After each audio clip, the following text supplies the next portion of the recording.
मेरे गुरु महेश्वर शिव को मेरा प्रणाम है। इस कालखंड के प्रथम शिव के शिष्य हम सबों के परम आदरणीय वरिष्ठ गुरु भ्राता साहब श्री के चरणों में मेरा प्रणाम है। शक्ति स्वरूपा माँ नीलमानंद जी के चरणों में मेरा प्रणाम है और हुगली के इस मैदान में उपस्थित आप सभी गुरु भाई गुरु बहन के चरणों में मेरा प्रणाम है।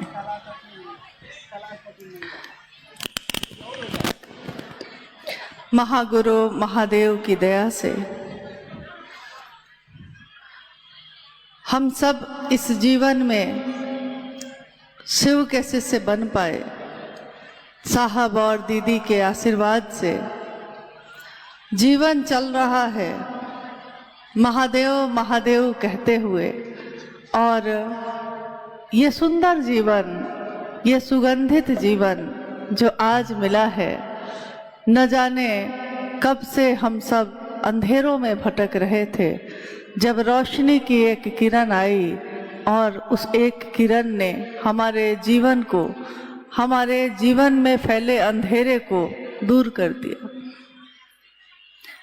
महागुरु महादेव महेश्वर शिव, शास्त्रों ने महेश्वर शिव के अनेक स्वरूप के बारे में लिखा है, और शास्त्र तभी लिखे जाते हैं जब शिव का ज्ञान किसी में उतरता है, शिव ज्ञान देते हैं, तब शास्त्र आरेखित होते हैं, तब किताबें लिखी जाती हैं, तब साहित्य का सृजन होता है।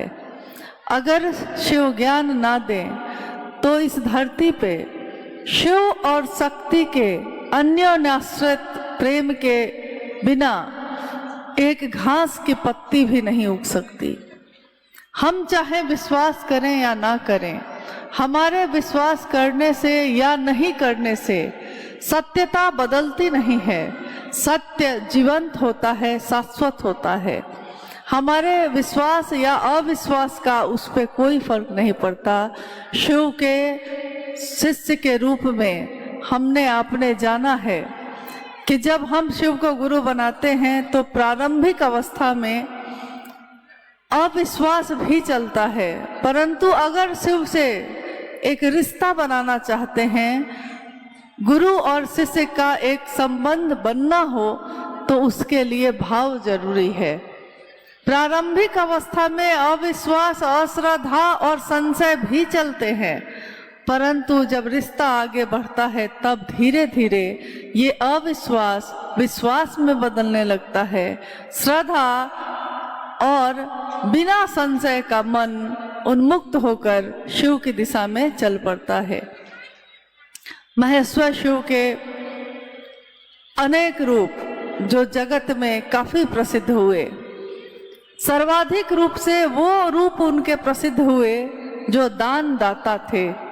दान दाता के रूप में महादेव ने धरती को, धरती के लोगों को वो सब दिया जो उन्होंने चाहा, जिसके लिए उन्होंने शिव की तपस्या की, जिसके लिए उन्होंने शिव की भक्ति की, सब दिया। परंतु ये धरती भी तो शिव की दी हुई है। ये धरती जिसमें कहा गया कि शीश इच्छा शिव की ही सृष्टि की इच्छा, उसी में उनका दया भाव भी निहित है। जब उनकी इच्छा हुई एको हम बहुत श्याम, मैं एक हूँ अनेक हो जाऊं, तो उस शीश इच्छा के साथ, सृष्टि की रक्षा इच्छा के साथ उनका दया भाव भी सृष्टि के कण कण में निहित है, सन्निहित है। साहब श्री हरिनानंद जी, जिन्होंने इस कालखंड में शिव की शिष्यता का बिगुल फूका है और आवाहन किया शिव को अपना गुरु बनाने का। हजारों साल का इतिहास आपने अभी सुना कि हमारे इतिहास जो है हजारों साल की है। हजारों साल में कितने शिव के भक्त और शिष्य आए, मगर धरती पे वो स्वयं पूजित हुए। धरती ने उनको द्वितीय महेश्वर कह के पुकारा, परंतु किसी ने भी ये नहीं कहा कि आपके भी गुरु हो सकते हैं शिव। सबने खुद तो शिष्यता ग्रहण की, खुद तो शिष्य बने, खुद उस महादेव से बहुत कुछ पाया, परंतु आम सामान्य लोगों के बीच इस बात को कभी किसी ने कहा ही नहीं। अध्यात्म का रास्ता सबके लिए बंद था। हम सब दूर से निहारते हुए महादेव को उनकी पूजा तो कर रहे थे, जल तो चढ़ाते थे, मंदिरों में भीड़ थी, मगर महादेव हमारे दिल की धड़कनों में नहीं थे। और साहब हरिंदानंद जी ने जो इस कालखंड में शिव के शिष्य बन के आए हैं, उन्होंने हमारी धड़कनों में शिव को धड़कना सिखा दिया। उन्होंने सिखाया कि शिव के साथ ये दुनिया कैसी होती है। उन्होंने कहा कि मैं नहीं जानता कि शिव के बिना दुनिया कैसी होगी, परंतु यह मैं जानता हूँ कि शिव के साथ मानवता सबल होगी, सुवासित होगी, सुगंधित होगी।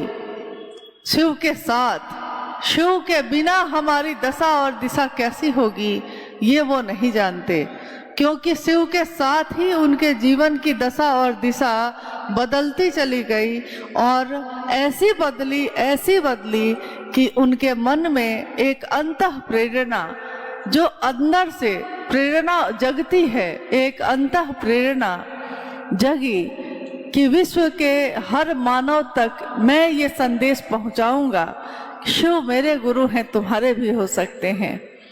जब प्रारंभिक अवस्था में, प्रारंभिक समय में साहब श्री ने शिव को जब गुरु बनाया था, आपने उनके बारे में बहुत कुछ सुना होगा। लोग पूछते हैं कुछ साहब के बारे में बताइए, कुछ दीदी माँ के बारे में बताइए। तो साहब हरिंदानंद जी की बात बताना किसी भी इंसान के लिए संभव नहीं है, क्योंकि जो पूरी की पूरी बात है वो बताने के लिए उनको पूरा का पूरा जानना भी होगा। साहब ने, जिनका जन्म 31 अक्टूबर सन 1948 को सिवान जिले में अमलोरी नामक ग्राम में हुआ, और उस दिन, जिस दिन उनका जन्म हुआ, दीपावली भी बनी। स्वतः तिथि खंडित हुई। शाम में पूरी धरती ने दिए जलाए। दिए जो जले थे रोशनी के, हर घर में जो अंधेरा हटा और रोशन हुई, किसको पता था कि ये दिया हम किसके लिए जला रहे हैं? दीपावली समझ के ही सबने जलाया था, परंतु आने वाले समय में हमने देखा कि वो दीपावली का पर्व जो 31 अक्टूबर 1948 को घटा इस धरती पे, आने वाले मनवंतरों तक के लिए उसने मानव जाति के लिए क्या संदेश भेजा। संदेश यही था, जब बिल्कुल शुरू में उन्होंने महादेव की बात की, जब उन्होंने महादेव को गुरु माना, आपने सुना होगा या कहीं पढ़ा होगा, जब साहब अपने जीवन में आगे बढ़ रहे थे, एक बालक हरिंदानंद अब धीरे धीरे किशोर अवस्था में जा रहे थे, तो 12 साल की आयु में उनके घर में एक घटना हुई, एक चमत्कार। जिस चमत्कार को देखा उन्होंने और उनके मन में ये प्रेरणा जगी कि मैं भी चमत्कार सीखूंगा। एक बच्चा जो अभी छोटा है, वो नहीं जानता कि उसके जीवन का उद्देश्य क्या है, उसकी मंजिल क्या है, वो बस इतना जानता है कि मुझको कुछ खिलौने चाहिए। वैसे ही साहब हरिंदानंद जी के मन में भी उस समय एक बात यही जगी कि मैं चमत्कार सीखूंगा। चमत्कार सीखने के लिए उन्होंने गुरु की तलाश शुरू की। गुरु की श्रृंखला में अनेक लोगों को अपना गुरु माना। जिसको भी गुरु माना, कुछ समय के बाद उनको लगता था कि यहाँ भी कुछ नहीं है। सन 1961 में पहली बार वो शमशान की भूमि पे गए, एक अघोरी की तलाश में, और अघोरी जो लगता था कि जैसे उन्हीं के लिए बैठा हो, उस शमशान भूमि में आधी रात में उसने उनको शमशान की विधियां सिखाई। कहा कि अगर शमशान साधना सीखोगे, कब्रिस्तान साधना सीखोगे, लाखों मंत्रों का जप कर लोगे तो सिद्धि प्राप्त हो जाएगी। तब तक साहब को शायद ये पता भी नहीं था कि छोटी छोटी सिद्धियां तो पाई जाती हैं, छोटी छोटी सिद्धियां मंत्रों के जप से, शमशान साधना से, कब्रिस्तान साधना से उपलब्ध हो सकती है, परंतु बड़ी सिद्धियां दे दी जाती हैं। छोटी सिद्धियों के लिए प्रयास करने पड़ते हैं, बड़ी सिद्धियां बिना किसी प्रयास के अहेतु की दया से ही प्राप्त हो जाती है। उस समय वो अपने कर्ता मन के अनुसार प्रयास कर रहे थे, प्रयास एक चमत्कार को सीखने का। सन 1972 में जब वो कानून की पढ़ाई कर रहे थे पटना लॉ कॉलेज से, कानून की पढ़ाई करते साहब हरिनानंद जी का विवाह तय हुआ दीदी नीलम आनंद के साथ, जो एक जमींदार परिवार की बेटी। आज जो झारखंड है उसमें एक पलामू नाम का जिला है, पलामू जिला के मनातू प्रखंड में मनातूगढ़, जहां उनका जन्म हुआ 27 जुलाई 1952 को। उनका जन्म जिस दिन हुआ उस दिन नाग पंचमी का त्योहार था। दीदी माँ के पिताजी बताते थे कि जब उनका जन्म हुआ तो जिस बिस्तर पे बच्चे को रखा गया था उस बिस्तर के नीचे सैकड़ों की संख्या में छोटे छोटे सांप के बच्चों का झुंड था। कोई नहीं जानता था कि ये सारे सांप के बच्चे, इतने सारे सांप के बच्चे उस बिस्तर के नीचे कहाँ से आए जहाँ वो बच्ची रखी गई थी। तो लोगों ने कहा उनके पिताजी से, मवार जगदीश्वर जी से, कि मवार साहब सांप इतने सारे वहाँ हैं कि उनको मारना पड़ेगा। लेकिन नाना जी ने यानी मवार साहब ने कहा कि मेरे घर के कुल देवता हैं महादेव, माँ भगवती की मैं पूजा करता हूँ, नाग की पूजा होती है मेरे घर में, तो जिस घर में नाग की पूजा हो रही हो उस घर में नाग को नहीं मारा जाएगा। इसलिए सुरक्षित उन सारे बच्चों को, जो सैकड़ों बच्चे एक दूसरे से लिपटे हुए उस बिस्तर के नीचे थे सांप के, उन सबको सुरक्षित उठाकर बाहर जंगल में डाल दिया गया ताकि उनका जीवन सुरक्षित रहे। और कोई नहीं जानता था कि वो कहाँ से उस बिस्तर के नीचे आ गए। धीरे धीरे जब माँ नीलम आनंद भी युवा हो रही थी और इधर पिता को चिंता हो रही थी कि मेरी बेटी जो बचपन से ही बहुत आध्यात्मिक, जिसकी उत्सुकता रही है, जो आध्यात्म के तरफ उसका रुझान रहा है हमेशा, उसकी शादी मैं किससे करूं ताकि मेरी ये बेटी वहाँ बहुत सुंदर जीवन बिता सके। तो उन्होंने उस समय साहब हरिनानंद जी के पिताजी डाल्टनगंज, जो पलामू शहर का हेडक्वार्टर था, वहाँ एजुकेशन डायरेक्टर के रूप में पदस्थापित थे। वहीं दीदी माँ के पिताजी की मुलाकात हुई, साहब के पिताजी से दीदी माँ के पिताजी की मुलाकात होती है और वो अपने पुत्री के लिए डॉक्टर विश्वनाथ प्रसाद सिंह, जो साहब के पिताजी का नाम है, उनके बड़े पुत्र यानी साहब हरिनानंद जी को चुनते हैं मन ही मन। और एक दिन उन्होंने ये प्रस्ताव भी रख दिया कि मैं चाहता हूँ कि मेरी बेटी राजमणि नीलम का विवाह आपके पुत्र हरिनानंद से हो जाए।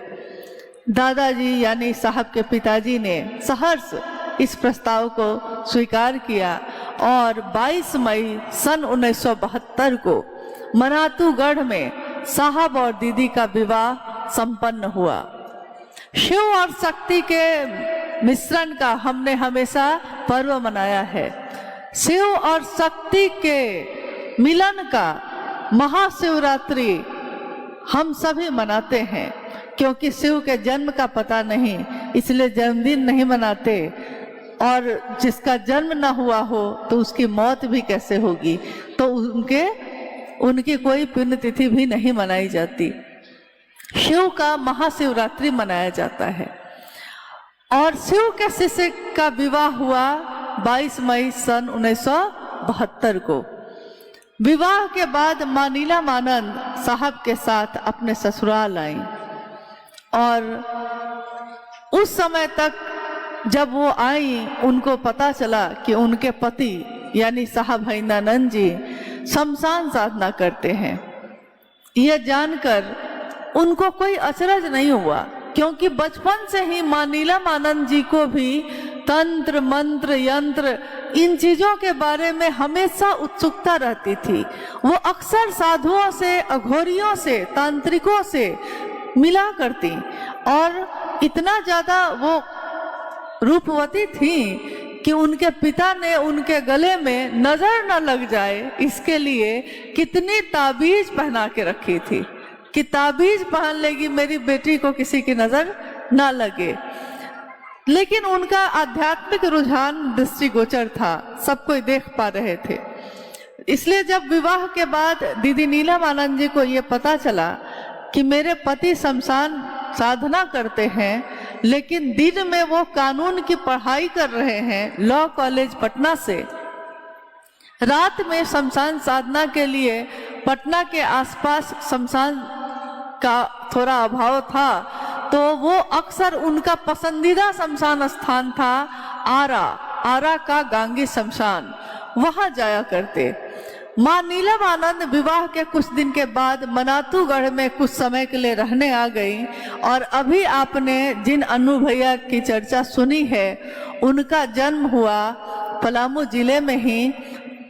जब इनका जन्म हुआ 1974 के अक्टूबर में और 1974 के नवंबर में ही, यानी जन्म के कुछ ही दिन बाद अचानक मां नीलमानंद जी को साहब भाईंदानंद जी की एक चिट्ठी मिली। चिट्ठी में साहब ने लिखा था कि नीलम, मैंने शिव को अपना गुरु बना लिया है, तुम भी शिव को अपना गुरु बना लो। हुआ यह था कि जब नवंबर महीने में शमशान साधना के लिए साहब गए थे और आधी रात में अकेले बैठे थे, तो कभी कभी हम लगातार प्रयास करते हैं, प्रयास करते करते एक दिन थक जाते हैं।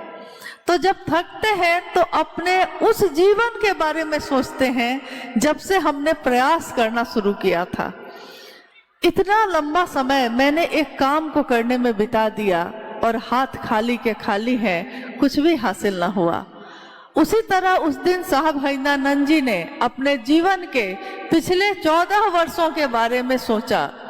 12 साल की आयु से उन्होंने शमशान साधना शुरू कर दी थी, 13वां साल शुरू ही हुआ था और 1974 के उस आधी रात में उन्होंने सोचा कि पिछले 14 वर्षों से मैं शमशान साधना कर रहा हूँ, कब्रिस्तान साधना कर रहा हूँ, न जाने मैंने कितने गुरु बदले। लोग दूसरी चीजों को बदलते हैं, साहब ने गुरु ही बदले, क्योंकि कहीं भी गुरु के रूप में जिसको भी उन्होंने गुरु माना, कुछ दिन के बाद उनको लगता था कि यहाँ भी कुछ नहीं है, मन की प्यास नहीं बुझी, जो चाहता हूँ वो नहीं मिल रहा, परंतु चाहता क्या हूँ ये उनको समझ में ही नहीं आ रहा था कि आखिर मैं ऐसा क्या ढूंढता हूँ जो मुझको मिल नहीं रही है और मेरे मन की प्यास नहीं बुझ रही। उन्होंने कहा कि मैं आज तक जितने भी गुरुओं के संपर्क में आया उन सब की स्थिति ऐसी ही थी जैसे पहाड़ी नाले की होती है, जैसे पहाड़ी नदी की होती है। दूर से पहाड़ी नदी को देखिए तो पानी ही पानी दिखाई देता है, परंतु जब नजदीक जाकर बैठिए तो लगता है कि पानी तो घुटने से भी कम है। जो पानी का प्रवाह इतना उछलता है कि लगता है कि गहरी नदी है, नजदीक जाकर बैठिए तो लगता है कि पानी तो इसमें बहुत ही कम है, और अगर बारिश का समय बीत जाए तो पानी तो सूख ही जाता है। उन्होंने देखा कि सही गुरु का अभाव है, सही गुरु नहीं मिल रहे, तो सही गुरुओं के अभाव में उन्होंने गुरु पे गुरु बदलना शुरू कर दिया। उस रात उनके मन ने, साहब ने अपनी पुस्तक आओ चले शिव की ओर में ये पंक्ति लिखी है, उस घटना को लिखा है। उन्होंने लिखा है कि मेरे मन में जब ये बात आई उस समय, देखिए हमको इस बात को समझने के लिए उनके मन के अनुरूप अपने मन को उस स्थान पे ले जाना होगा, उस जगह पे ले जाना होगा, उस स्थिति में ले जाना होगा जिस स्थिति में उस दिन आधी रात में साहब श्री थे। उन्होंने कहा कि मेरी आंखों के आगे भयावह अंधेरा था, मेरी आंखों के आगे भयावह शमशान का अंधेरा था। शमशान में अंधेरा होता है, अंधेरा था और मेरी आंखों में वो अंधेरा बढ़ता जा रहा था, मेरे मन प्राण में वो अंधेरा बढ़ता जा रहा था और शरीर में, मन में इतनी पीड़ा थी, इतना कष्ट था, इतनी बेचैनी थी कि जैसे कोई व्यक्ति अगर बर्फ के पहाड़ पे चढ़ जाए और बर्फ के पहाड़ की चोटी से वो फिसल जाए नीचे के तरफ, तो जिस तरह फिसलने पे उसका शरीर लहूलुहान होगा, उसी तरह, ठीक उसी तरह मेरा मन भी उस समय लहूलुहान की तरह अपने आप को महसूस कर रहा था। कुछ भी नहीं पाया, 14 वर्ष मैंने गंवा दिए और कुछ भी हासिल नहीं हुआ। तो मेरे मन ने समझ लिया था उस समय कि अब शरीरधारी गुरुओं की तलाश बेकार है, शरीरधारी सही गुरुओं का बहुत अभाव है। उसी समय उनके मन में एक पंक्ति गूंजी, एक श्लोक जो हमारे घर में या हमारे पूजा पद्धति में बार बार दोहराए जाते हैं। गुरु का वंदन किया जाता है, गुरुर ब्रह्मा गुरुर विष्णु गुरुर देवो महेश्वर, गुरु साक्षात पर ब्रह्म तस्मै श्री गुरुवे नमः। गुरु में ब्रह्मानी शक्ति होती है, गुरु में वैष्णवी शक्ति होती है, गुरु में रुद्रानी शक्ति होती है, यानी उत्पत्ति करने की, चलने की जीवन की और लय हो जाने की।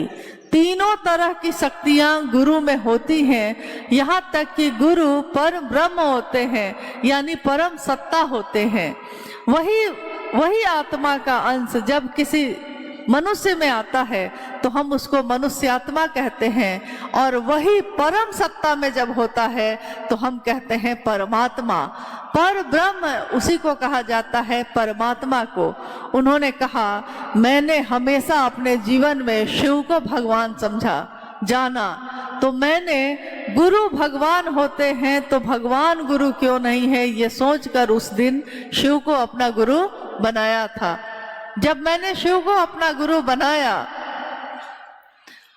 तो मेरे मन में उस समय बस इसी बात को स्वीकार कर लिया कि अब आप जो तस्वीरों में दिखते हैं वैसे उतर के आइएगा तो मैं आपसे कुछ नहीं सीखूंगा महादेव। आप जो दिखते हैं, जैसे आपकी वेशभूषा है, वैसे कुछ नहीं सीखूंगा। अब इससे पहले जब अब आप कुछ बताएंगे, जब आप बताएंगे, साविधि बताएंगे, जो बताएंगे वही करूंगा। आज से पहले मैं जो भी करता था, जितनी भी पद्धतियां थी मेरी, जितने भी शमशान की साधना का कर्मकांड था, जितने भी मंत्रों का जप था, जो भी कुल कुंडली का जागरण करने की विधा थी, वो सब छोड़ता हूँ। मैंने आपको अपना गुरु माना है और अब आपके सिवा मेरा कोई नहीं है। अब जो होगा देखा जाएगा। हम लोग भजन गाते हैं, गुरु तुमको बना बैठे, जो होगा देखा जाएगा। उस दिन साहब ने यही सोचा था कि गुरु तुमको बना बैठे हैं, अब जो होगा देखा जाएगा। क्या होता है यहाँ, क्या हो जाएगा यहाँ, जो होगा देखा जाएगा। और उन्होंने लौट कर ये चिट्ठी लिखी थी माँ नीलम जी को, जो उनको मिली थी। माँ नीलम आनंद जी ने भी सहर्ष शिव को अपना गुरु बनाया। कल कुछ गुरु बहन लोग यहाँ पूछ रही थी कि दीदी माँ के बारे में कुछ बताइए, तो मुझको लगता है कि बातें तो बहुत सारी हैं, लेकिन अभी इसी घटना पे एक बात याद आई जो माँ नीलम आनंद जी ने मुझको सुनाई थी, और साहब हंसने लगे थे खूब। साहब ने कहा कि मैंने ठीक तो कहा था। माँ नीलम ने कहा कि मैं इनसे सीनियर हूँ शिव शिष्यता में। एक दिन हम लोग बैठे थे, सारे लोग, बात हो रही थी, हंसी ठिठोली हो रही थी। माँ ने कहा साहब के तरफ देखकर कि मैं आपसे सीनियर हूँ शिव शिष्यता में। साहब ने कहा कि मैंने तो तुमको जवाब दे ही दिया था। मुझको लगा कि आखिर बात क्या हुई थी, तो मैंने माँ से पूछा कि माँ, साहब ऐसा क्यों कह रहे हैं? तो माँ ने कहा कि जब मैंने इनसे कहा था, हुआ ये था कि जब मेरी शादी हो रही थी 22 मई 1972 को, तो जिस मंडप पे मैं शादी के लिए आई, मंडप पे मुझको बैठाया गया, दूल्हे के रूप में साहब आए। तो पंडित जी ने कहा कि आपके कोई गुरु हैं? भारत की संस्कृति में है कि अगर आपका कोई गुरु है, कोई जो आपका गुरु है, जब विवाह होगा तो उस समय आपसे पूछा जाएगा कि आपके कोई गुरु हैं, और अगर कोई है तो आप जब बताइएगा तो उसी गुरु के नाम से पूजा शुरू होती है। तो भारत देश की ये संस्कृति है। विवाह भी संपन्न किए जाते हैं, कहा जाता है कि गुरुमुख होना जरूरी है। तो उस दिन तो 1972 में तो साहब ने शिव को गुरु नहीं बनाया था, और पिछले 12 सालों से जो वो क्रियाएं कर रहे थे गुरु मानकर लोगों को, शरीरधारी लोगों को, वहां उन्होंने धोखे पाए थे, धोखा मिला उनको हर जगह। तो गुरु के नाम से ही वो चिढ़ जाते थे, गुरु के नाम से ही उनको गुस्सा आता था कि कोई गुरु है ही नहीं। तो जैसे ही पंडित जी ने दूल्हा से पूछा, यानी साहब हरिदानंद जी से पूछा कि आपके कोई गुरु हैं, तो इन्होंने कहा कि कोई मेरा गुरु नहीं है। मतलब कुछ गालियां भी दी और कहा कि कोई मेरा गुरु नहीं है। तो पंडित जी ने देखा कि मामला तो बिगड़ रहा है भाई, दूल्हा से उलझना ठीक नहीं है, कि कुछ मिजाज इनका ठीक नहीं लग रहा है। तो उन्होंने दुल्हन का रुख किया। उन्होंने दुल्हन राजमणि नीलम आनंद जी से पूछा कि बाबू आपके कोई गुरु हैं? तो माँ ने कहा कि नहीं, मैंने किसी को गुरु नहीं माना है। साहब ने कहा कि नीलम, उस समय तक मैं तो बहुत लोगों को गुरु मानकर छोड़ चुका था, परंतु नीलम ने किसी को गुरु नहीं बनाया था तब तक।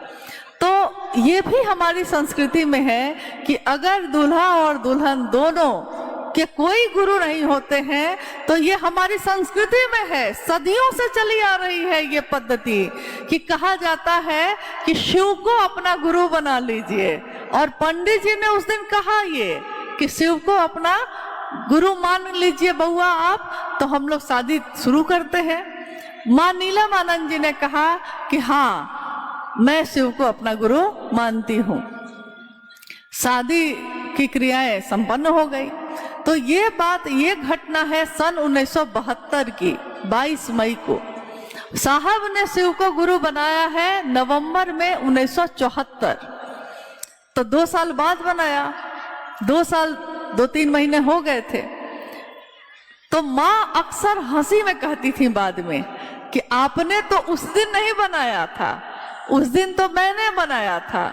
तब साहब ने कहा कि छोड़ो, मैंने किसी लालच में नहीं बनाया शिव को गुरु, मैंने शिव के लिए शिव को गुरु बनाया, और तुमने तो शादी करने के लालच में बनाया था। देखिए, ये साहब और दीदी के गृहस्थ कुल की ऐसी कितनी बातें, मीठी मीठी बातें हैं, कितनी ऐसी बातें हैं जिसको सुनकर हम लोग का हृदय आह्लादित हो जाता था। कितनी बातें, कितनी स्मृतियां हैं। साहब को पान खाने की आदत हो गई, क्योंकि उनके ससुराल जमींदार परिवार था। तो शुरू से जो ज्यादातर जमींदार परिवारों में लोग पान खाने के बड़े शौकीन होते हैं। साहब के घर में, यहाँ जो उनका घर था, उसमें तो प्याज लहसुन भी नहीं बनता था, पान खाना तो बहुत दूर की बात। कोई नहीं खाता था। लेकिन जब वो ससुराल गए तो उन्होंने कहा कि लोग मेरे जो यानी दीदी के भाई जो हुए साहब के साले साहब, तो उन्होंने कहा कि मेहमान बाबू एक पान खा लीजिए ना। तो इन्होंने बड़े उनके बहुत अनुरोध पे एक पान खा लिया। उन्होंने कहा कि फिर उन्होंने थोड़ी देर बाद कहा अब एक खा लिए हैं तो एक और खा लीजिए। फिर दूसरा भी खा लिया, तीसरा भी खा लिया। 5 दिन 10 दिन अगर रह गए तो आदत हो गई। साहब ने कहा कि मैंने देखा कि अब पान ही मुझको पकड़ लिया है, मैं पान को नहीं पकड़ा था। यही बात उन्होंने महादेव के लिए कही। उन्होंने कहा कि महादेव, आप कहते हैं कि हम शिव के शिष्य कैसे बनेंगे, आप कहते हैं कि शिव मेरे गुरु कैसे होंगे। साहब ने कहा कि जिस तरह मैंने पान खाना शुरू किया था और पान ने मुझको पकड़ लिया, एक दिन जब आप महादेव को अपने विचारों में भी अगर गुरु बनाएंगे, अगर आप ये कहेंगे महादेव से, हे शिव आप मेरे गुरु हैं, मैं आपका शिष्य हूँ, मुझ शिष्य पर दया कर दीजिए, तो महादेव इतनी दया करते हैं कि वो आपके मन में शिष्य का भाव पैदा कर देते हैं। अब महादेव को आप नहीं खोजते हैं, वो महादेव ही आपको खोजने लगते हैं दूसरे लोगों के माध्यम से। साहब ने कहा कि जब मैं कार्यालय जाता था तो लोग कहते थे कार्यालय में जा रहा हूँ, अभी कोर्ट लगने वाला है। मजिस्ट्रेट थे उस समय साहब, कोर्ट लगने वाला है, कोर्ट में अभी केस की सुनवाई होगी। साहब ने कहा कि मैं रास्ते में सोचता हुआ जा रहा हूँ कि इजलास लगेगा, कितने तरह के केस आएंगे, सबका समाधान करना होगा, सब पे निर्णय देना होगा। मैं अपनी धुन में सोचता हुआ जा रहा हूँ, अपने काम के धुन में जा रहा हूँ, और तभी किसी ने मुझसे कह दिया, क्या हरिंदानंद जी महादेव का क्या हाल है। बस उन्होंने कहा कि इतना बोलते ही मेरा मन जो कोर्ट में खोया हुआ था तुरंत महादेव के पास चला गया। मैं महादेव को नहीं खोज रहा हूँ, अब महादेव ही मुझको खोज रहे हैं। तो मैंने बड़े दुखी मन से महादेव से कहा, एक दिन दुखी मन से कहा, मुझको समझ में आया कि लोग मेरा मजाक उड़ा रहे हैं। लोग क्या हरिंदानंद जी महादेव कैसे हैं ये कह के मेरा मजाक उड़ाते हैं। तो उन्होंने अपने महादेव से कहा, उन्होंने कहा मेरे महादेव मेरे टेलीविजन में आते हैं, आपके टेलीविजन में नहीं आते हैं, तो मैं क्या करूं, मैं अपने महादेव से बात कर पाता हूं, आप भी ऐसा रिश्ता बनाइए कि आप भी बात कर पाइए। तो उन्होंने कहा कि मैंने महादेव से कहा कि लोग आपका नाम लेकर मेरा मजाक उड़ाते हैं। महादेव ने उत्तर दिया कि ये कम है कि कोई तुमसे मेरा हाल पूछता है, कोई किससे हाल पूछता है।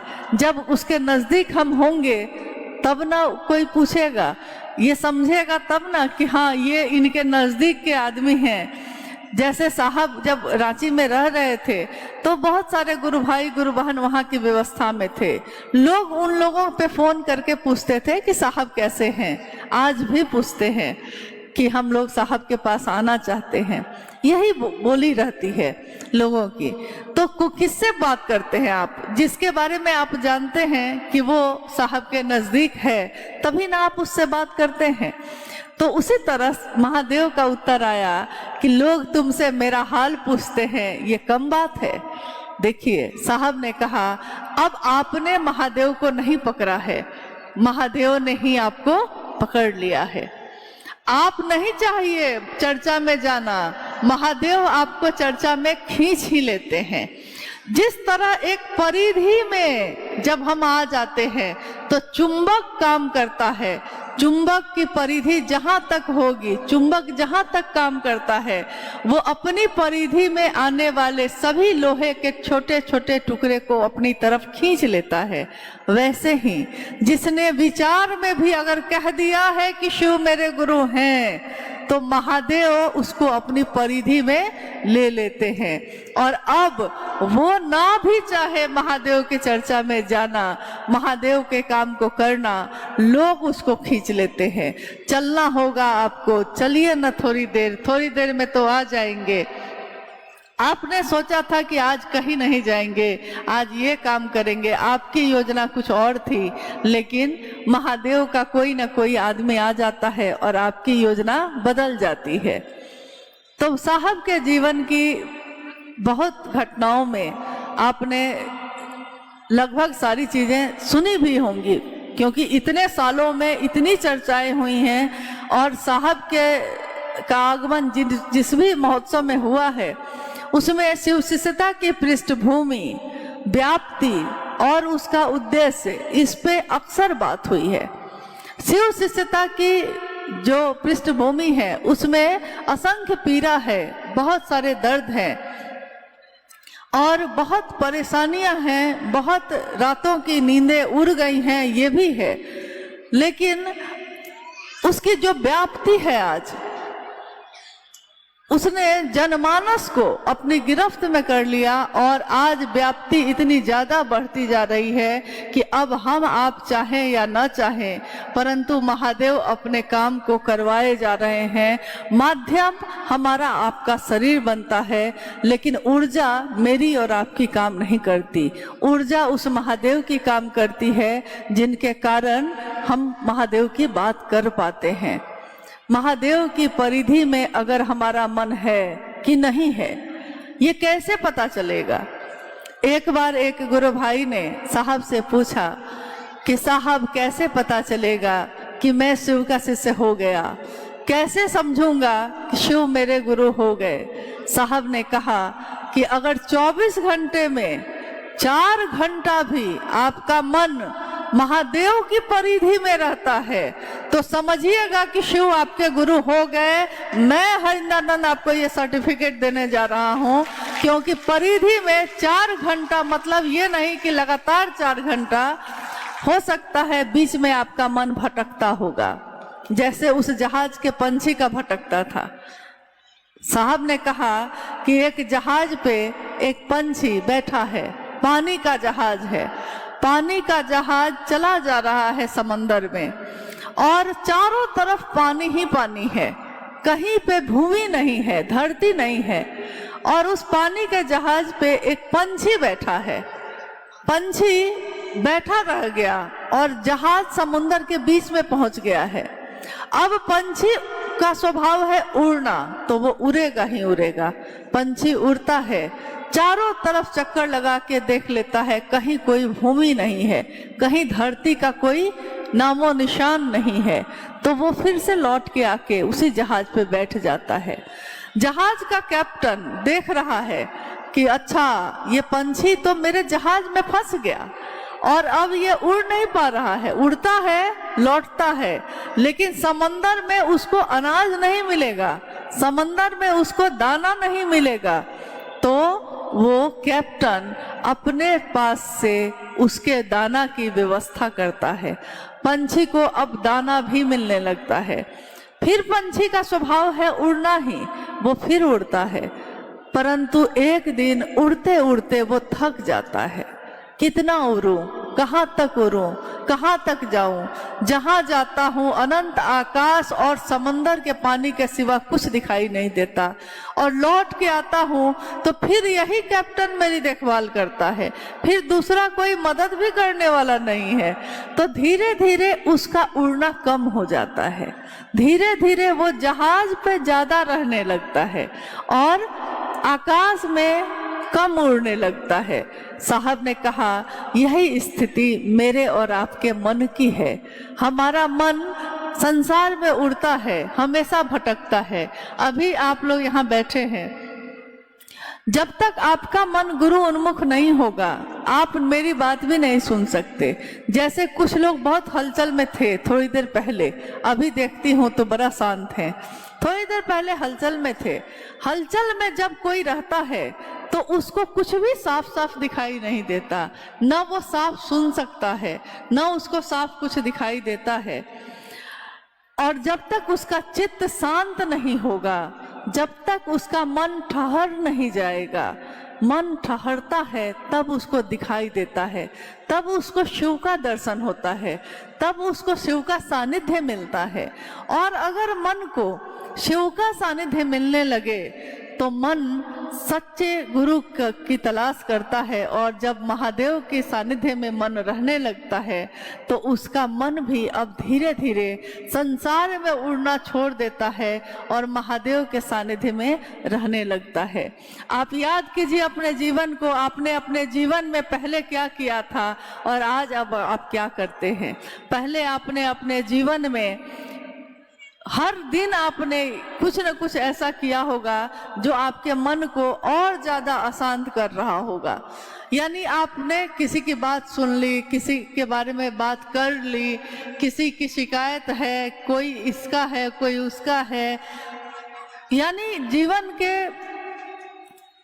यात्रा में तमाम तरह की बातें हम लोग करते रहे, जिसमें पीड़ा है, जिसमें परेशानी है, वो सारी बात करते रहे। और जब करते हैं तो स्वाभाविक है कि जब हम किसी और के लिए अशुभ सोचते हैं, जब हम किसी का अहित सोचते हैं, जब हम किसी के लिए बुरा बात करते हैं, तो कोई दूसरा उससे प्रभावित हो या ना हो, लेकिन हम खुद तो हो ही जाते हैं। हम अगर किसी के बारे में बार बार कुछ बात करेंगे, उसने सुना हो या ना सुना हो, मेरा मन तो सुनता ही है। तो आप याद कीजिए तो कि आपके मन में अगर किसी के लिए नफरत जगी है तो नफरत पहले कहाँ जगी? आपके मन में जगी ना।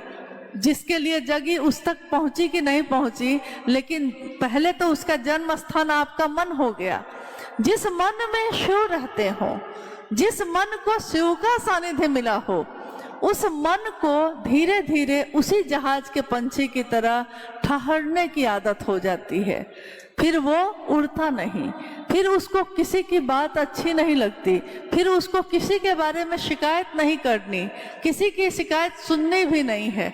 बस उसको महादेव की बात अच्छी लगती है, चाहे वो कोई बोलता हो। उसको सुनना अच्छा लगता है, चाहे वो कोई सुनाता हो। नहीं तो पहले भी हमारा जीवन था, आज भी हमारा जीवन है। हमारा पहले का जीवन और आज का जीवन जमीन आसमान का अंतर है। साहब और दीदी के जीवन की बहुत सारी बातें, बहुत सारी घटनाएं जो ये इशारा करती है कि महादेव के सानिध्य में जाकर आदमी किस तरह बदलता चला जाता है। उसके आचरण में, उसकी बोली में महादेव महादेव ही दिखाई देते हैं। लोग उस व्यक्ति से मिलना चाहते हैं, उससे बात करना चाहते हैं, उसके नज़दीक होना चाहते हैं। कारण ये नहीं है कि वो व्यक्ति बहुत महत्वपूर्ण हो गया है या वो व्यक्ति इतना अच्छा है कि उसके साथ रहा जाए। बात ये है कि जिसने जितना महादेव का साथ ले लिया है, लोग जिस तरह शहद पे मक्खी खुद ही आ जाती है, लोग खुद ही वैसे लोगों को ढूंढने लगते हैं जो शिव की बात करते हों, जो चलते फिरते मंदिर हों, जो शिव की सेवा में लगे हों।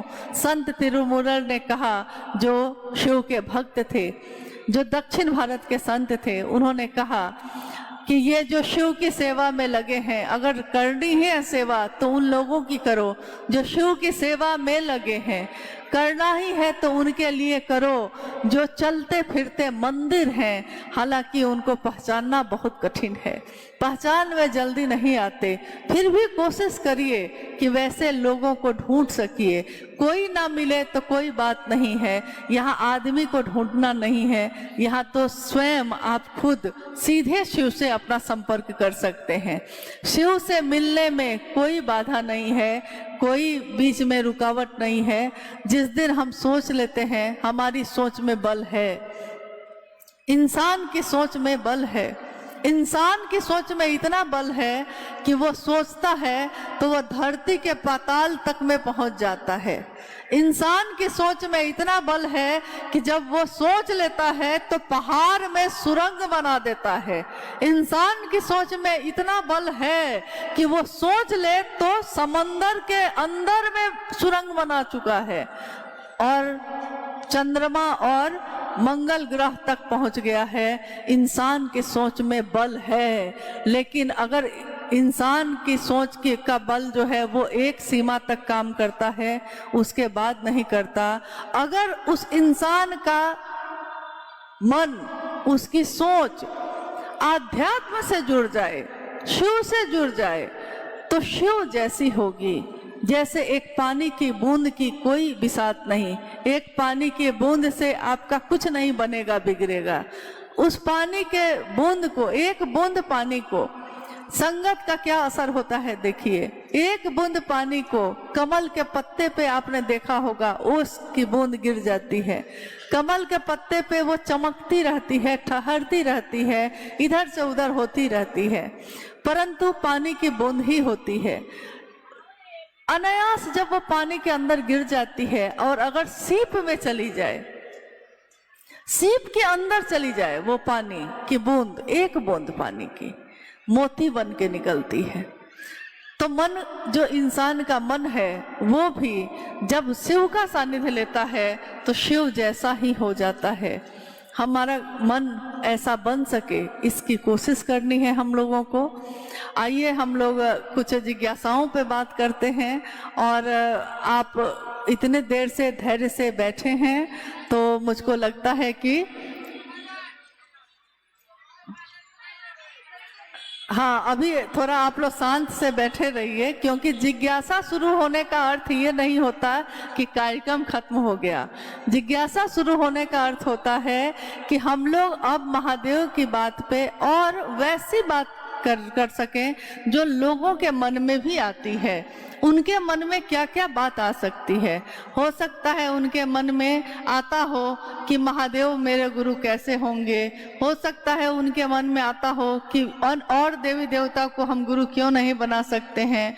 भगवान शिव की पूजा करते हैं तो शिव को गुरु क्यों बनाएं। इस तरह की अनंत जिज्ञासाएं आती रहती हैं।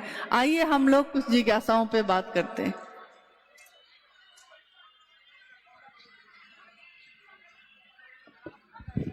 हेलो जी। पीरा के धन्नों में शायद सभी के साथ ऐसा ही होता है, जिनके प्रिय शिव है अथवा जो शिव के प्रिय है। पीरा के छनों में, पीरा के धन्नों में लिखा है, छनों में। हाँ, बात है कि अगर बंगाल का लोग हिंदी भी लिखेगा तो कितना लिख पाएगा। तो पीरा के छनों में को लिख दिया गया है पीरा के धमों में। खैर, ये पीरा के क्षणों में शिव की दया त्वरित हो जाती है। शायद सबके साथ ऐसा ही होता है, जिनके प्रिय शिव हैं या जो शिव के प्रिय हैं, यही ना। ये साहब की पुस्तक आओ चलें शिव की ओर की पंक्ति है। साहब ने कोरोना काल में इस पुस्तक को लिखा था। कोरोना काल में जब सारे लोग अपने अपने घरों में बंद थे तो साहब श्री अपने उपवन में आओ चले शिव की ओर पुस्तक लिखने में व्यस्त थे। आपने उस पुस्तक को देखा होगा। उस पुस्तक पे लिखा तो है, शीर्षक है आओ चले शिव की ओर। तो हमारी आंख ढूंढती है महादेव की तस्वीर को, कि महादेव की तस्वीर क्यों नहीं है उस पे तस्वीर है, लेकिन किस चीज की? उस पे तस्वीर क्या बनी है? सांप की और मेढक की और फतिंगा की। उसके पीछे भी कुछ दिख रहा है। देखिए, बेचारा हिरन को कोई नहीं देख रहा। पूरी जो तस्वीर है आओ चलें शिव की ओर पे, उस पे पलामू में बेतला नेशनल पार्क है, जहां साहब के साथ हम लोग गए थे।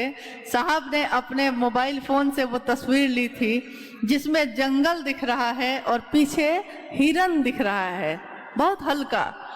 वो सचमुच की तस्वीर है जो आओ चले शिव की ओर पे लगी हुई है। उसके ऊपर साहब ने तस्वीर बनवाई।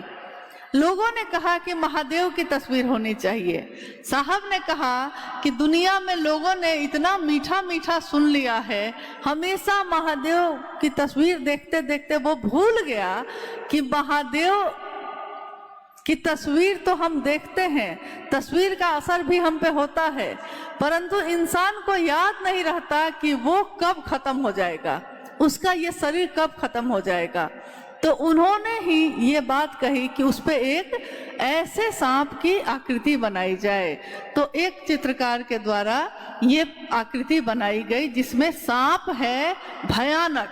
सांप प्रतीक माना गया है काल का, काल यानी मौत, मृत्यु, काल का।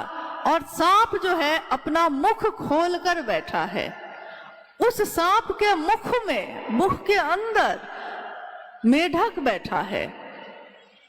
मेढक अपनी भूख मिटाने के लिए फतिंगे को पकड़ रहा है, चारों तरफ फतिंगे उड़ रहे हैं, फतिंगों को पकड़ रहा है।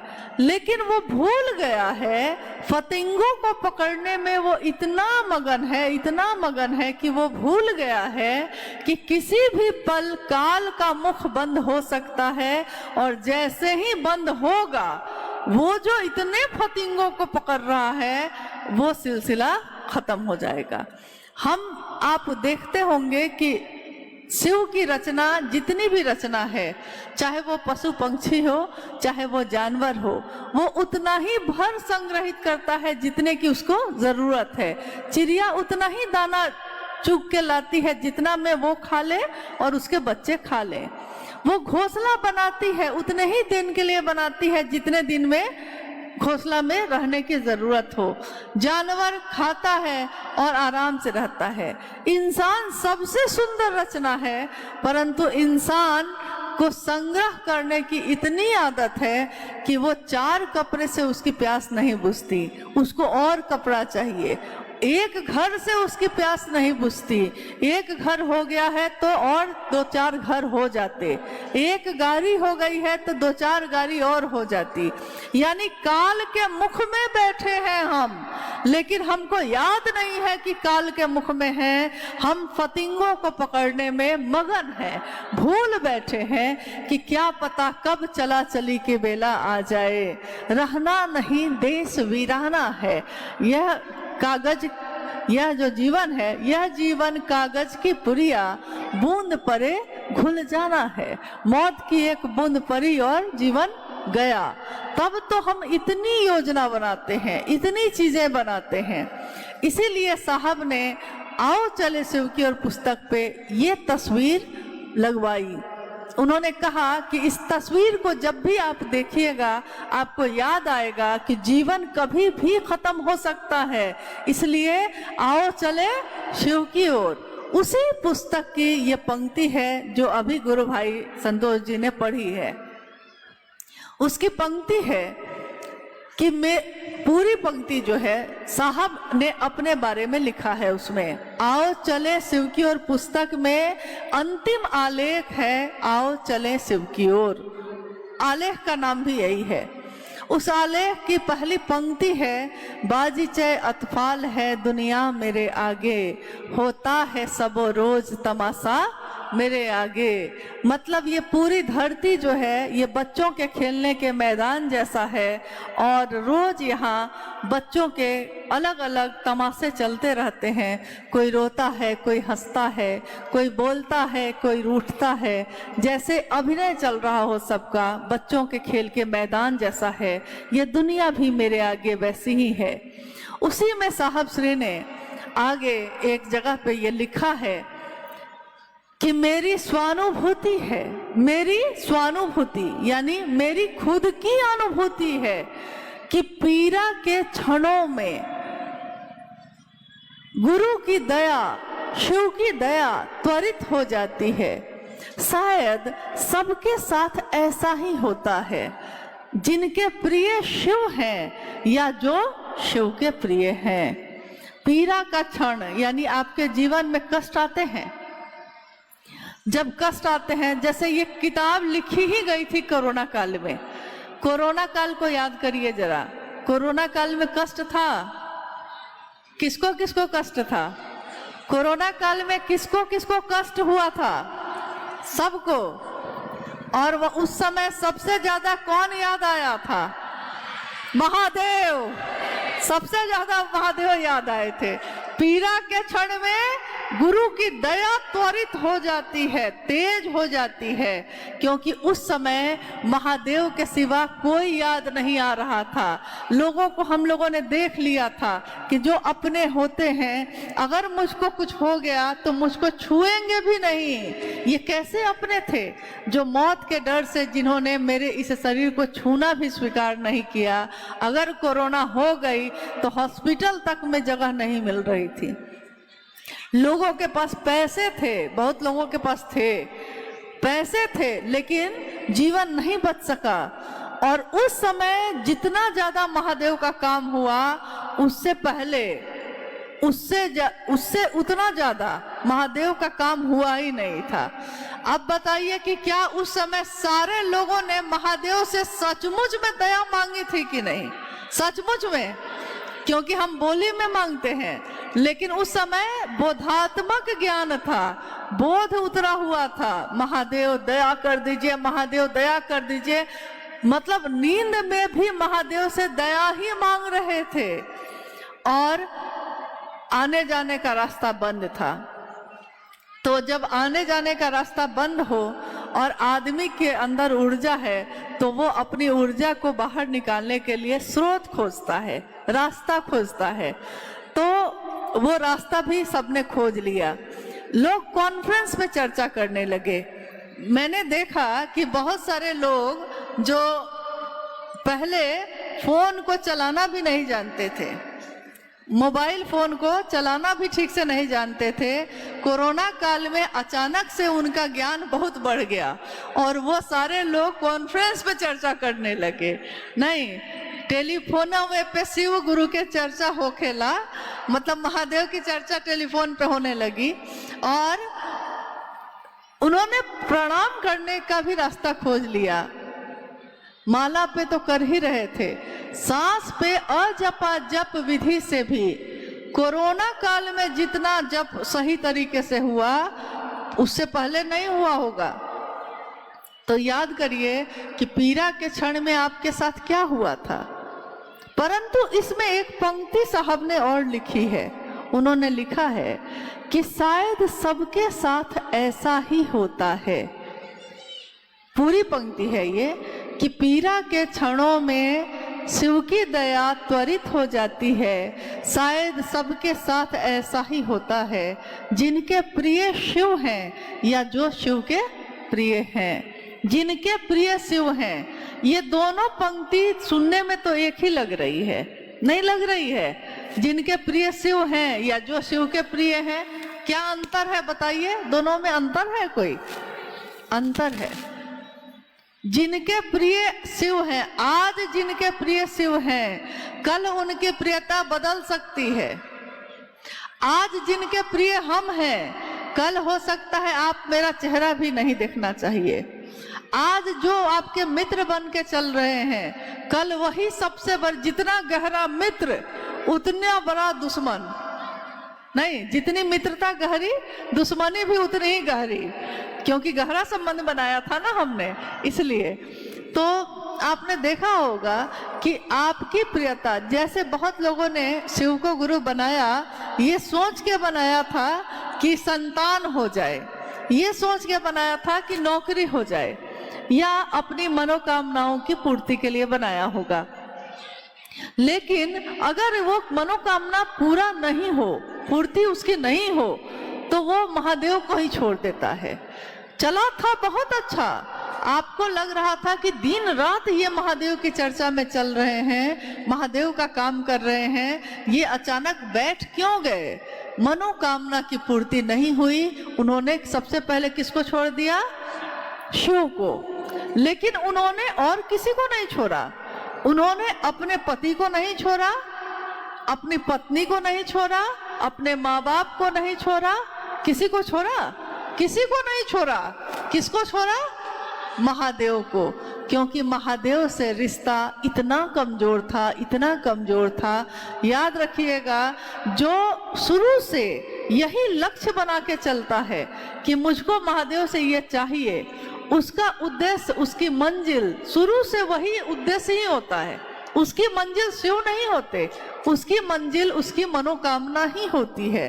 तो जब मनोकामना पूरी नहीं हुई तो महादेव को छोड़ा। आप उसकी बात नहीं मान रहे हैं तो आपको छोड़ना था, आपको छोड़ देता, लेकिन महादेव को भी छोड़ दिया।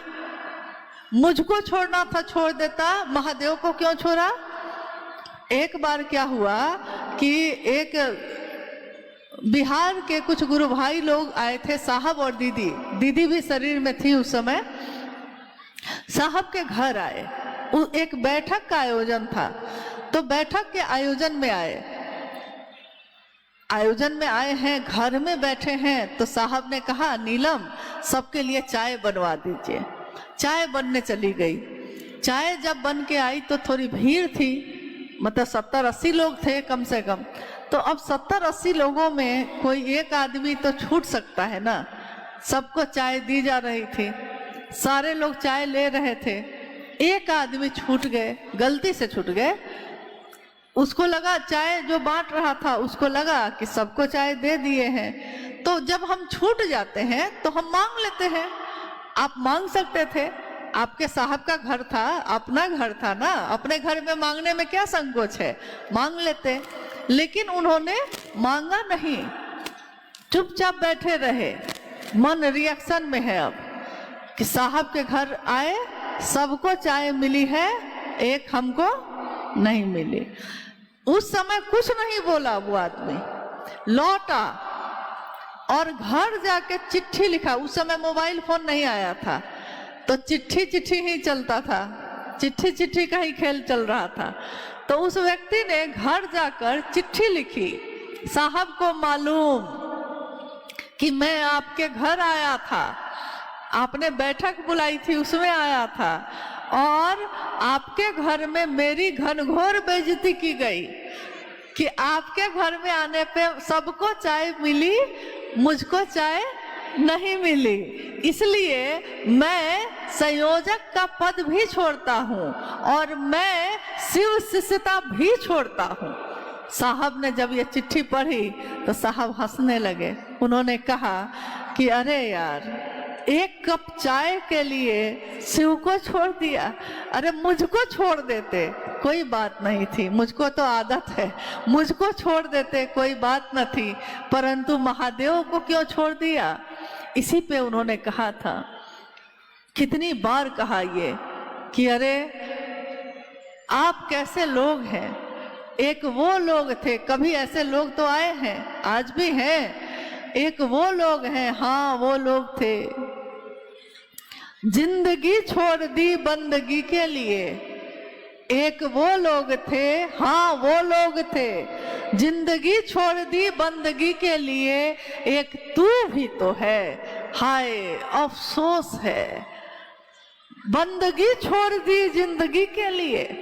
बंदगी ही छोड़ दी तूने जिंदगी के लिए, तो एक कप का चाय की प्याली पे भी कोई महादेव को छोड़ सकता है।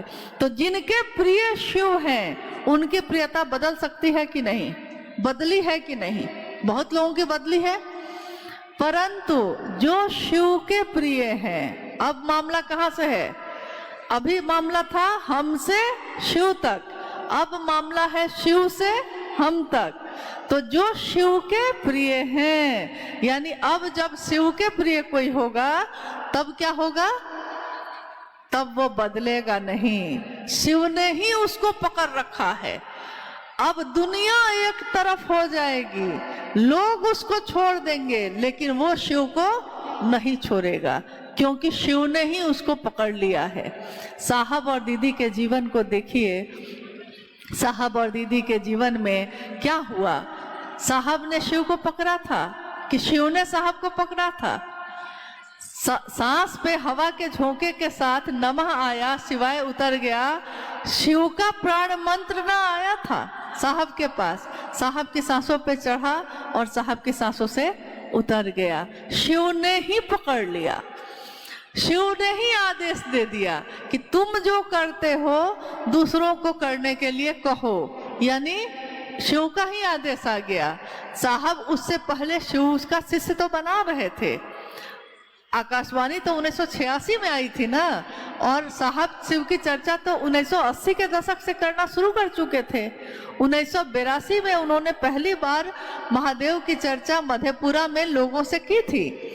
तो महादेव की चर्चा तो शुरू हो चुकी थी, लेकिन 1986 में जब आवाज ने कहा कि तुम जो करते हो दूसरों को करने के लिए कहो, तब साहब ने दूसरों से भी ये कहना शुरू किया कि आप भी शिव का शिष्य बना सकते हैं किसी को। जैसे मैंने आपको बनाया है, आप किसी और को बना सकते हैं, और उसको भी यही बताना है कि वो भी किसी और को बना सकता है। तो जो शिव का प्रिय होता है वो बदलता नहीं है, प्रेम बदलता नहीं है। प्रेम गली अति सांकरी, जामे दो न समाये। दो आदमी नहीं समा सकता, दोनों को एक होना पड़ता है। शिव और शिव का शिष्य जब एक हो जाता है तो उसके कर्मफल भोगने की व्यवस्था का भी संहार हो जाता है, फिर उसको अपना कर्मफल भोगना नहीं पड़ता। इसीलिए किसके साथ ऐसा होता है? दोनों आदमी के साथ ऐसा होता है, जिनके प्रिय शिव हैं या जो शिव के प्रिय हैं, दोनों के साथ ये होता है कि पीड़ा का क्षण अगर आता है तो दया त्वरित तेज हो जाती है, पीड़ा खत्म होने लगती है, कष्ट खत्म होने लगता है। जब हम कहते रहे हैं, हजारों साल से कहते रहे हैं हर हर महादेव, तो हर हर महादेव में हरने के लिए कहा गया है। महादेव हर लीजिए मेरे कष्ट को, मेरी पीड़ा को, मेरी बेचैनी को। और महादेव हरना मतलब चुरा लेना। महादेव को जो प्रेम करता है वो महादेव को अपना कष्ट देना नहीं चाहता, परंतु महादेव उसके कष्ट को, उसकी पीड़ा को हर लेते हैं। इसीलिए कहा जाता है हर हर महादेव। जागा जागा महादेव शिव के शिष्य कहते हैं, इसलिए कहते हैं क्योंकि वो शिव तो जगा हुआ है, परंतु मेरे आपके अंदर जो शिव है वो सोया हुआ है, जगत के लिए जगा हुआ है, ईश्वर के लिए सोया हुआ है। जगत की चीजें अच्छी लग रही हैं, लेकिन महादेव अच्छे नहीं लग रहे हैं। तो महादेव के लिए वो जग जाए, इसके लिए हम लोग कहते हैं जागने के लिए, जागा जागा महादेव जी। अच्छा, अभी और है। 3 सूत्र सहायक है, मूल क्या है? देखिए, ये जो जिज्ञासा है महत्वपूर्ण है, इसको सुनिएगा ध्यान से, क्योंकि जिज्ञासा जिसने भी की है सोच समझ के की है कि 3 सूत्र यानी महादेव से दया मांगना, महादेव की चर्चा करना, महादेव को प्रणाम करना। शिष्यानुभूति ये कहती है कि ये तीनों सूत्र सहायक है। जैसे आपने सुना होगा कि किसी स्कूल में ये कौन है, तो ये सहायक शिक्षक हैं, कहते हैं ना हम लोग, सहायक शिक्षक हैं। तो किसके सहायक हैं? कोई तो मूल होगा ना, कोई मुख्य होगा जिसकी सहायता के लिए ये चीजें हैं। तो ये तीनों सूत्र जो है ये सहायक क्रिया है। तो मूल क्रिया क्या है, मूल क्या है? साहब ने एक बार ये जिज्ञासा की थी सबसे, तो जिसको जो समझ में आया बोला। अंत में साहब ने बताया कि मूल है, पूरी शिष्यानुभूति को एक बार पढ़ लीजिए। और पूरी शिष्यानुभूति में मैंने, साहब ने कहा कि मैंने एक ही जगह पे लिखा है कि अनिवार्य है, शिव शिष्यता का अस्थाई भाव अनिवार्य है। शिव शिष्य जो हम हैं, अस्थाई भाव हो जाए, ये अनिवार्य है। ये भाव अस्थाई हो जाए, इसके लिए तीनों सूत्रों को दिया गया है। तो जब हम बार बार मन में दोहराते हैं, शिव के लिए, महादेव से दया मांगते हैं, तब महादेव की चर्चा करते हैं या सुनते हैं, तब महादेव को प्रणाम करते हैं, तब तीनों कामों में हमारा मन धीरे धीरे अस्थाई होता जा रहा है, रुकता जा रहा है। हमको अनुभव है कि भाव अस्थाई कैसे होते हैं। जब हम माँ के लिए अस्थाई होते हैं, देखिए माँ छोड़ सकता है कोई? माँ अपने पुत्र को छोड़ती है कभी? अस्थाई भाव है। पिता अपने पुत्र को कभी छोड़ता है? अस्थाई भाव है। लेकिन शिव की शिष्यता में अस्थाई होना ही कठिन है। बार बार विचार टूटते हैं, भाव भी टूटते हैं। ये प्रेम में बदल जाए, शिष्य भाव बन जाए, इसके लिए हम तीनों सूत्र करते हैं। और तीनों सूत्रों को करने में मुख्य उद्देश्य हम लोग का यही है कि अस्थाई शिष्य भाव हो जाए, बस। हाँ, चलिए आज का ये शिव गुरु महोत्सव जो अथक परिश्रम गुरु भाई गुरु बहनों का अनवरत प्रयास और महादेव की दया से संपन्न हो रहा है और अपने अंतिम चरण में है। महादेव की दया हम सब पे बरसती रहे, इसी की कामना है। और महादेव साहब दीदी के आशीर्वाद से, शिव की शिष्यता के पराग से मानवता सुगंधित हो, समानता और शांति के सुमन खिला सके, यही कामना करते हुए आप सभी के चरणों में मेरा प्रणाम है। आप सभी को मेरा प्रणाम।